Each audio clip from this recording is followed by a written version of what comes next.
நல்லாட்சினா எடப்பாடியார்தான். இனிமே கண்ணை மூடிட்டு கடலை எண்ணெய் வாங்கலாம். ஏன்னா மந்த்ரா கடலை எண்ணெய் இதயத்தின் தயாரிப்பு. வறுக்க பொரிக்க ஏன் எல்லா சமையலுக்கும் மந்த்ரா தான். மந்த்ரா கடலை எண்ணெய், அபார ருசி, ஆரோக்கியமான உடல் நலம். வணக்கம். செய்தி சுருக்கம். உளவுத்துறை ஐஜி மாற்றம், தேர்தல் கமிஷன் அதிரடி. தமிழக சட்டசபை தேர்தலில் இறுதிக்கட்ட பிரச்சாரம் நடக்கும் நிலையில் ஏற்கனவே பல அரசு அதிகாரிகள் ஆளும் திமுகவுக்கு ஆதரவாக செயல்படுகின்றனர் என்று பாஜ, அதிமுக, தவிக உள்ளிட்ட கட்சியினர் புகார் தெரிவித்து வந்தனர். இதன் தொடர்ச்சியாக தலைமை செயலாளர், உள்துறை செயலாளர், சட்டம் ஒழுங்கு டிஜிபி, லஞ்ச ஒழிப்புத்துறை DGP, Chennai police commissioner, SP, கலெக்டர்கள் என பல முக்கிய அதிகாரிகளை தேர்தல் கமிஷன் மாற்றியது. இப்போது தமிழக போலீஸ் உளவுத்துறை ஐஜி செந்தில்வேலன் அதிரடியாக மாற்றப்பட்டுள்ளார். அவருக்கு பதில் ஐஜி அவினாஷ் குமாரை உளவுத்துறை ஐஜியாக தேர்தல் கமிஷன் நியமித்துள்ளது. முக்கிய அதிகாரியை மாற்றியிருப்பது பெரும் பரபரப்பை ஏற்படுத்தியுள்ளது. கருப்பு சட்டையில் திமுக எம்பிக்கள் டெல்லியில் மூக்குடைந்த 2 சம்பவம். மோடி மட்டுமல்ல, ராகுலும் செம்ம அடி. மகளிர் இடஒதுக்கீடு மசோதா, தொகுதி மறுவரையறை மசோதா தொடர்பாக பார்லிமெண்டில் சிறப்பு கூட்டத்தொடர் நடந்தது. இந்த மசோதாக்களை எதிர்த்து எம்பிக்கள் கருப்பு சட்டை அணிந்து பார்லிமெண்ட் வந்தனர். இவர்களோடு 2 காங்கிரஸ் எம்பிக்களும் கருப்பு சட்டை அணிந்திருந்தனர். கருப்பு சட்டை அணிந்து வந்த திமுகவினரை மோடி பங்கம் செய்தார். ஒரு நல்ல செயலை செய்யும் முன்பு கருப்பு நிறத்தில் திருஷ்டி போட்டு வைப்போம், அப்படித்தான் மசோதா நிறைவேற வேண்டும் என்பதற்காக கருப்பு சட்டை அணிந்து திருஷ்டி பொட்டு போல வந்திருக்கின்றனர் என்ற திமுகவினரை மோடி விளாசினார். लेकिन अपने यहाँ जब कोई भी शुभ काम होता है उसको नजर न लग जाए, इसलिए काला टीका लगाने की परंपरा है.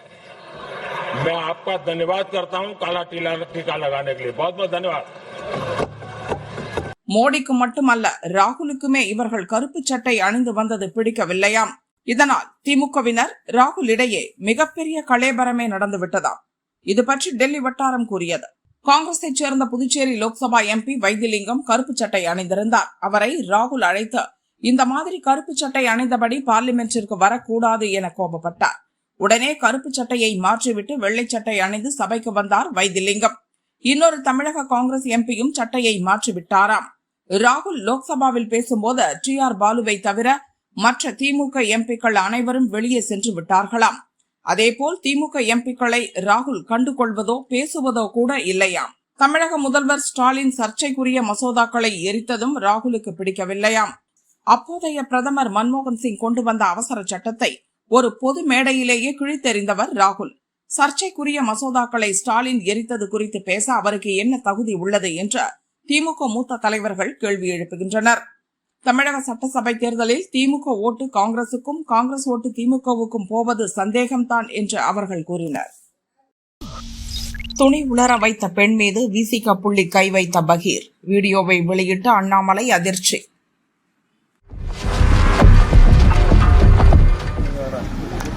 இனிமே நீ எங்கேயும் தப்பு பண்ணக்கூடாதுல்ல. உன் வீட்டுல கை வச்சுதான் விட்டுருவியா? கரூர் மாவட்டம் குளித்தலையில் வீட்டுக்கு வெளியே துணி காயப்பட்டுக் கொண்டிருந்த பெண்மணியிடம் விசிக முக்கிய நிர்வாகி பாலியல் அத்துமீறலில் ஈடுபட்டது கடும் அதிர்ச்சியை ஏற்படுத்தியுள்ளது. சம்பவ இடத்தில் சிக்கிய விசிக நிர்வாகி வீடியோவை வெளியிட்டு விளாசி இருக்கிறார் அண்ணாமலை. அவரது அறிக்கை: கரூர் விடுதலை சிறுத்தைகள் கட்சியின் மாவட்ட துணை செயலாளராக இருப்பவர் பிரகாஷ் என்ற நபர். இவர் குளித்தலையில் தனது வீட்டுக்கு வெளியே துணிகளை உலர வைத்துக் கொண்டிருந்த பெண்ணிடம் மதுபோதையில் பாலியல் அத்துமீறலில் ஈடுபட்டிருக்கிறார்.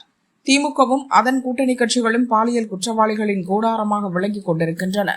குற்றவாளிகளுக்கு தண்டனை கொடுப்பதை விட அவர்களை காப்பாற்றுவதில் தான் திமுக அரசு கவனம் செலுத்திக் கொண்டிருக்கிறது. இதனால் தான் வீட்டுக்குள் அத்துமீறி பாலியல் தாக்குதல் நடத்தும் அளவுக்கு சமூக விரோதிகளுக்கு சட்டத்தின் மீதும் காவல்துறையின் மீதும் எந்த பயமும் இல்லாமல் போய்விட்டது. நமது வீட்டு பெண்கள் பாதுகாப்பாக இருக்க வேண்டும் என்றால் வரும் தேர்தலில் திமுக ஆட்சி நிச்சயம் அகற்றப்பட்டே ஆக வேண்டும் என்று அண்ணாமலை விளாசியுள்ளார். பாலியல் சீண்டல் செய்து சிக்கிய பிறகும் விசிக புள்ளியின் திமிர் அடங்கவில்லை. உன் வீட்டு பெண்கள் மேல் இப்படி கை வைக்கலாமா என்று ஒருவர் கேட்கும் போது கூட திமிராக பதில் சொல்கிறார். இந்த வீடியோ கடும் அதிர்ச்சியை ஏற்படுத்தியுள்ளது. இனிமே நீ எங்கேயும் தப்பு பண்ணக்கூடாதுல்ல.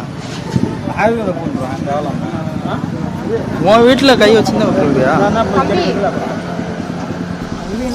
பெண் சிசுவை கருவில் அழித்ததுக்கு ஈடான செயல். ஸ்டாலின் மீது அன்புமணி ஆவேசம். பெண்களுக்கான 33% இடஒதுக்கீடு மசோதாவுக்கு திமுக ஆதரவு தெரிவிக்காமல் போனது பச்சை துரோகம் என பாமக தலைவர் அன்புமணி விமர்சித்துள்ளார். பெண்களுக்கு இடஒதுக்கீடு மசோதா தோல்வி, இது பெண் சிசுவை கருவில் கொன்றதற்கு ஈடான செயல். மகளிர் இடஒதுக்கீடு மசோதா நகலை முதல்வராக இருந்து கொண்டு எரித்தது தேச துரோக செயல். இதற்கு தண்டனை வழங்க வேண்டும். இதனை பட்டாசு வெடித்து கொண்டாடிய முதல்வர் ஸ்டாலின் மனநிலையை மக்கள் புரிந்து கொள்ள வேண்டும். தொகுதி மறுவரையறையால் இந்தியாவில் உள்ள அனைத்து மாநிலங்களில் 50% உயரும். ஸ்டாலின் தங்கை மட்டும்தான் எம்பி ஆக வேண்டுமா? ஒடுக்கப்பட்ட பெண்கள் எம்பி ஆகக்கூடாதா? பெண்களுக்கு துரோகம் இழைத்துவிட்டு பட்டாசு வெடித்து கொண்டாடுகிறார் ஸ்டாலின். மறுவரையறைக்கும் மக்கள் தொகைக்கும் சம்பந்தமில்லை என அன்புமணி கூறினார். மோடியின் கால் தூசு ராகுல், பொளந்து கட்டிய சரத்குமார். மகளிர் மசோதாவில் வேஷம் கலைந்த திமுக. கன்னியாகுமரி மாவட்டம் விளவங்கோடு தொகுதி பாஜக வேட்பாளர் விஜயதரணியை ஆதரித்து அக்கட்சியின் மூத்த தலைவர் நடிகர் சரத்குமார் பிரச்சாரம் செய்தார். அப்போது காங்கிரஸ் எம்பி ராகுலை கடுமையாக விளாசினார். மகளிர் மசோதாவை தோற்கடித்து விட்டோம்ன்றீங்க, அப்ப உங்களுக்கு பெருமையா? இங்க பாத்தீங்கன்னா ஆண் வாக்காளர்கள், பெண் வேட்பாளர் பாத்தீங்கன்னா பெண் வேட்பாளர்கள் அதிகமான இடங்களிலே அதிகமா இருக்காங்க. அதிக தொகுதியிலே வாக்காளர்கள் பெண்கள் அதிகமா இருக்காங்க. அவர்களுக்கு சம உரிமை கொடுக்கலாம் என்று நினைத்து 33% மசோதாவை நிறைவேற்ற வேண்டும் என்று மத்தியில் எடுத்த முயற்சியை இவர்கள் நாங்கள் தோற்கடித்து விட்டோன்றாங்க. மீண்டும் மகளிருக்கு நாம் உரிமை தர வேண்டும். அவர்கள் வாழ்வாதார அடிப்படையிலும் பொருளாதார அடிப்படையிலும் உயர்ந்த பதவிகளை பெற வேண்டும் என்ற அடிப்படையிலே 50% மக்கள் மகளிர் பாரத தேசத்துல, அவங்களுக்கு 33% ஒதுக்கீடு. எதுல? பாராளுமன்ற சட்டமன்றத்தில் ஒதுக்கீடு கொடுங்க அப்படின்னு சொல்றது என்ன தவறு? அதை முறியடித்தது உங்களுக்கு என்ன மகிழ்ச்சி? இது ஒரு தொடக்கம். இது நிச்சயமாக வெற்றி பெறும்.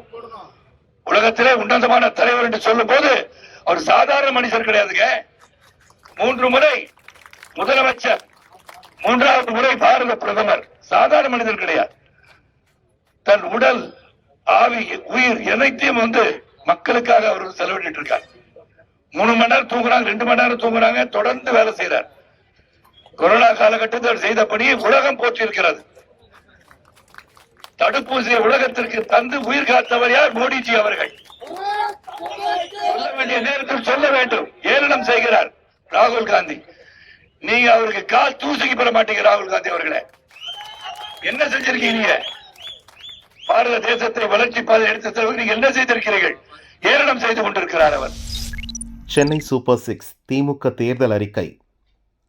சென்னை சூப்பர் 6 என்ற பெயரில் திமுகவின் சென்னைக்கான பிரத்யேக தேர்தல் அறிக்கையை முதல்வர் ஸ்டாலின் வெளியிட்டார். அறிவிப்புகள் பற்றி 1000 விளக்கு திமுக வேட்பாளர் எழிலன் விளக்கினார். தலைவரை நோக்கி சென்னைக்கான ஒரு ஸ்பெஷல் மேனிஃபெஸ்டோவை இன்னைக்கு ரிலீஸ் பண்ணியிருக்காங்க. திராவிட மாடல் 2.0 ஆட்சி அமையும் போது சென்னை மக்களுக்கான ஒரு புதுவிதமான சென்னை, ஒரு நவீன சென்னையை உருவாக்கும் தளத்தில் இந்த மேனிஃபெஸ்டோ ரிலீஸ் பண்ணியிருக்காங்க. இது முக்கியமாக பார்த்தீங்கன்னா சென்னையோட உழைக்கும் மக்களுக்காக நகர்ப்புற வாழ்விட குடியிருப்பு பகுதியில் 2021 2026 வரைக்கும் எந்த ஆட்சியும் இல்லாத அளவுக்கு 6000 வீடுகள், புதிய வீடுகள் கட்டி கொடுத்துருக்கோம். இப்போ அது மெயின்டெனன்ஸ் பெண்களுக்கு உரிமை சார்ந்து நல்ல குடியிருப்போர் சங்கம், மகளிர் சங்கம் உருவாக்கி கொடுக்க போகிறோம். தண்ணீர் பிரச்சனைகள் முழுமையாக தீர்க்கப்படும். மெட்ரோ வாட்டர் கிடைக்கும் பட்சத்தில் time bound metro water supply, metro water access இல்லாத இடத்துல ரிவர்ஸ் ஆஸ்மோசிஸ் பிளான் போட்டு பண்ணுற மாதிரி பிளான் வச்சுருக்காங்க. இன்டென்சிட்டி ஆஃப் லைட் நேபர்ஹுட்ல அதிகப்படுத்துக்கான சிறப்பு திட்டங்கள், நவீன தன்மை, கலாச்சாரம், பண்பாட்டுக்கான உருவாக்குற சென்டர்ஸ் உருவாக்குற தலைமை இருக்குது. நீங்கள் பார்த்தீங்க டிராஃபிக் இஷ்யூஸ் சென்னையில் இருக்குது. டிராஃபிக் இஷ்யூஸ் உங்களுக்கு நல்லா தெரியும். சிஎம்ஆர்எல் நம்ம தமிழ்நாட்டு முதல்வர் தான் ஜப்பானில் பேசி துணை முதல்வர் கொண்டு வந்தார். அந்த சிஎம்ஆர்எல் வேலைகள் 2027 முடிஞ்சு போயிடும். லாஸ்ட் மினிட் கனெக்டிவிட்டி அப்படின்னு ரொம்ப ரொம்ப முக்கியம். பப்ளிக் டிரான்ஸ்போர்ட்டை மக்கள் யூஸ் பண்ணுறதுக்காக 1000 மினி நியூ பஸ்ஸஸ் நம்ம bus stops, metro, railway stations உருவாக்கி லாஸ்ட் மினிட் கனெக்டிவிட்டி இன்க்ரீஸ் பண்ணுறோம். ஏஐ செயற்கை நுண்ணறிவை வச்சு 25 விழுக்காடு நம்ம ஏஐ வச்சு டிராஃபிக் மேனேஜ்மெண்ட் சிஸ்டத்துக்கு கொடுக்குற நவீன திட்டம் வந்திருக்கோம். மழைநீர் கால்வாய்கள் பணிகள் 2027 முடிஞ்சிடும். கழிவுநீர் கால்வாய்கள் புதுசு போடுறது 2027 முடிஞ்சிடும். உங்களுக்கு எல்லாம் தெரியும், நம்ம ஆட்சியில் எண்ணூர்லேருந்து பொன்னேரி வரைக்கும் காரிடோர்ஸ் போட்டோம். அது மாதிரி 10 காரிடோர்ஸ் போட போகிறோம். நீங்கள் பண்ணீங்கன்னா இப்போ வந்து சென்னை வந்து ஒரு அடுத்த ஜென்ரேஷன் வந்து லுக் ஃபார்வர்ட் பண்ணுறாங்க. அதுக்காக குளோபல் கேப்பபிலிட்டி சென்டர்ஸ் வந்து இன்க்ரீஸ் பண்ணுறதுக்கான வழிமுறைகள், ஒரு 10,000 கோடி ரூபாய்க்கு உண்டான இன்வெஸ்ட்மெண்ட்ஸ் கொண்டு வரும். ஏன்னா ஒரு காலத்தில் ஹைதராபாத், பெங்களூர்லாம் சொல்கிறாங்க. இப்போ சென்னை வந்து அதை மேட்ச் பண்ணுற அளவுக்கு, அதை ஓவர்டேக் பண்ணுற அளவுக்கு ஒரு சர்வதேச சிட்டியாக உருவாக்குறதுக்காக, ஒரு 20,000 ஹை வேல்யூ ஜாப்ஸ் உருவாக்குறதுக்காக அந்த ஈகோ சிஸ்டத்தை உருவாக்க போகிறோம். 2 நாள் அரசுமுறை பயணமாக இலங்கை சென்றார் சிபிஆர். துணை ஜனாதிபதி சிபி ராதாகிருஷ்ணன் 2 நாள் அரசுமுறை பயணமாக அண்டை நாடான இலங்கைக்கு சென்றுள்ளார். கொழும்பு சர்வதேச விமான நிலையத்தில் இலங்கை அதிகாரிகள் அவரை உற்சாகத்துடன் வரவேற்றனர். துணை ஜனாதிபதியாக பொறுப்பேற்ற பின் முதல் முறையாக இலங்கைக்கு செல்லும் சிபிஆர் அந்நாட்டு அதிபர், பிரதமர், எதிர்க்கட்சி தலைவர் உள்ளிட்ட முக்கிய தலைவர்களை சந்தித்து பேச உள்ளார். இரு நாட்டு உறவை மேம்படுத்துதல், இலங்கையில் தமிழர்கள் வசிக்கும் பகுதிகளில் நடக்கும் உள்கட்டமைப்பை துரிதப்படுத்துதல் உள்ளிட்டவை குறித்து அந்நாட்டு அரசுடன் சிபிஆர் பேச்சு நடத்த திட்டமிட்டுள்ளார். இந்திய அரசின் சார்பில் இலங்கை தமிழர்களுக்காக கட்டப்பட்டுள்ள வீடுகளை பார்வையிடுவதுடன் அப்பகுதி மக்களுடன் கலந்துரையாடவும் திட்டமிட்டுள்ளார். சீதாதேவி கோயிலுக்கு சென்று தரிசனம் செய்த பின் 2 நாள் பயணம் முடித்து சிபிஆர் நாடு திரும்புவார் என வெளியுறவு அமைச்சக அதிகாரிகள் தெரிவித்துள்ளனர். யாராவது புரிய வைங்களே பிளீஸ்.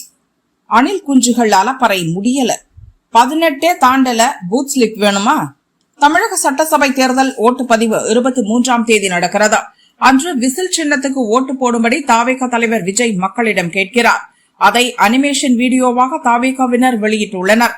இது 18 வயது பூர்த்தியடையாத அணில் குஞ்சு சிறுவர்கள் மத்தியில் உற்சாகத்தை ஏற்படுத்தியுள்ளது. அதனால் விஜய்க்கு ஓட்டு போட என்ன செய்ய வேண்டும் என்ற தங்கள் நண்பர்களிடமும் கட்சியின் நிர்வாகிகளிடமும் ஆலோசனை கேட்டுள்ளனர். இதற்கு முதலில் தேர்தல் கமிஷன் வழங்கும் பூத் ஸ்லிப்புகளை பெற வேண்டும் என்று அவர்கள் கூறியிருக்கின்றனர். உடனே தங்கள் பகுதி ஓட்டுச்சாவடி அலுவலர்களை நேரிலும் மொபைல் போனிலும் தொடர்பு கொண்டு பூத் ஸ்லிப் கேட்டு நச்சரித்து வருகிறார்களாம் இந்த அணில் குஞ்சு சிறுவர்கள். வாக்காளர் அடையாள அட்டை உள்ளவர்களுக்கு மட்டுமே பூத் ஸ்லிப் வழங்கப்படும் என்று ஓட்டுச்சாவடி அலுவலர்கள் விளக்கம் சொல்லி அவர்களுக்கு புரிய வைக்க முயன்று வருகின்றனர். அப்படியென்றால் வாக்காளர் அட்டையாவது முதலில் கொடுங்கள் என்று சிறுவர்கள் கேட்கின்றனர். வாக்காளர் பட்டியலில் இடம்பெறுவதற்கு 18 வயது முடிய வேண்டும், அப்போதுதான் வாக்காளர் அடையாள அட்டை வழங்கப்படும் என்று ஓட்டுச்சாவடி அலுவலர்கள் நீண்ட விளக்கம் கொடுத்தும் பயனில்லையாம். ஓட்டுச்சாவடி அலுவலர்கள் சொல்வதை கேட்டு கடுப்பாகும் சிறுவர்கள் சர்க்கார் திரைப்படத்தில் ஓட்டுரிமை தொடர்பாக விஜய் பேசிய ஒரு விரல் புரட்சி வசனங்களை ஆவேசமாக பேசிவிட்டு மொபைல் போன் இணைப்பை துண்டித்து விடுகிறார்களாம். ராமதாஸ் ஆசி பெற்ற விசி வேட்பாளர் பாமக மேலிடத்தில் உச்சகட்ட அதிர்ச்சி. விழுப்புரம் மாவட்டம் திண்டிவனம் தனி தொகுதியில் திமுக கூட்டணியில் விசி வேட்பாளராக வன்னியரசு போட்டியிடுகிறார். அதிமுக வேட்பாளராக சிட்டிங் எம்எல்ஏ அர்ஜுனன் மீண்டும் போட்டியிடுகிறார். இந்த நிலையில் விசி வேட்பாளர் வன்னியரசு மனைவி ஆதிரை மற்றும் கூட்டணி கட்சி நிர்வாகிகள் மரக்காணம் கிழக்கு ஒன்றிய பாமக செயலாளர் குமரனை சந்தித்து ஆதரவு கேட்டனர். மரக்காணம் ஒன்றிய திமுக செயலாளரான சேர்மன் தயாளன் தலைமையில் இந்த சந்திப்பு நடந்தது. இதையடுத்து திண்டிவனம் தொகுதியில் விசி வேட்பாளருக்கு ஆதரவு அளிப்பதாக பாமக ஒன்றிய செயலாளர் குமரன் உறுதியளித்தார். பின் பாமக நிறுவனர் ராமதாஸ் ஆதரவு பெற்ற விசி வேட்பாளர் வன்னியரசு வெற்றிக்கு பணியாற்றுவோம் என பாமக செயலாளர் குமரன் மற்றும் ஆதரவாளர்கள் சமூக வலைதளங்களில் போஸ்ட் அனுப்ப துவங்கியுள்ளனர்.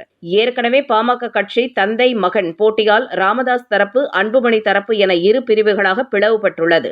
பாமக நிறுவனர் ராமதாஸ் சசிகலா கூட்டணி சார்பில் திமுக கூட்டணி மற்றும் அதிமுக கூட்டணியை எதிர்த்து பல தொகுதிகளில் வேட்பாளர்களை களமிறக்கியுள்ளார்.